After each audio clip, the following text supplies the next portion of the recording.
ಬಡತನದಲ್ಲಿ ಬೆಳೆದು ಬಂದವರ ಕಷ್ಟ ದುಃಖಗಳನ್ನೆಲ್ಲ ಕಂಡವರ ಈಗ ಭಾಷಣ ಮಾಡುವಾಗ ಒಂದು ಮಾತು ಹೇಳಿದ್ರ ಏನ್ ಹೇಳಿದ್ರಂದ್ರೆ ನಾನು ದುಡಿದ ರೊಕ್ಕ ಜನಸೇವೆ ಮಾಡ್ಬೇಕಂತಂದ್ರ ಯಾರ್ಯಾರೋ ಏನೇನೋ ನನ್ನ ಬಗ್ಗೆ ಕೆಟ್ಟ ಅಪಪ್ರಚಾರ ಮಾಡ್ತಾರ ಅಂತ ಹೇಳಿದ್ರು.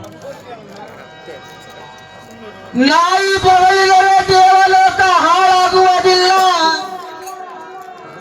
ನಿಮ್ಮ ಕರ್ತವ್ಯ ನಿಷ್ಠೆಯಿಂದ ನಿಮ್ಮ ಜನ ಇರ್ತಾರ ಸಾವಿರಾರ. ಅಭಿಮಾನಿಗಳೇ ದೇವರ ನಿಮ್ಮನ್ನ ಬೆಳೆಸ್ತಾರ. ಅವ್ರ ಬಗ್ಗೆ ಒಂದು ಸಣ್ಣ ಕವಿತೆ ಬರೆದೇವಿ ಇಲ್ಲಿ ಕುಂತು. ಅವ್ರ ಹೆಸರು ಕೇಳಿದ್ವಿ ಸದೇ, ಅವ್ರ ಸ್ಟೋರಿ ನಮ್ಗೆ ಗೊತ್ತಿಲ್ಲ. ನಮ್ಮ ಆರೋಗ್ಯನ ಪಾಶಿ ಅವರು ಬರೆದ್ಬಿಟ್ರು. ಅವ್ರ ಬಗ್ಗೆ ಒಂದು ಕವನ ಹಾಡ್ತೇವೆ, ಕೇಳಿ. ಜನನಾಯಕ ಜನರ ಸೇವಕ ಉಮೇಶನ ಕೈಗಾರ. ಜನನಾಯಕ ಜನ ಸೇವಕ ಉಮೇಶನ ಕೈಗಾರ. ಬಡವರಿಗಾಗಿ ಹಗಲೂಡು ದುಡಿತಾರ ಇವರು. ಮನಸ್ಸು ಬಂಗಾರ,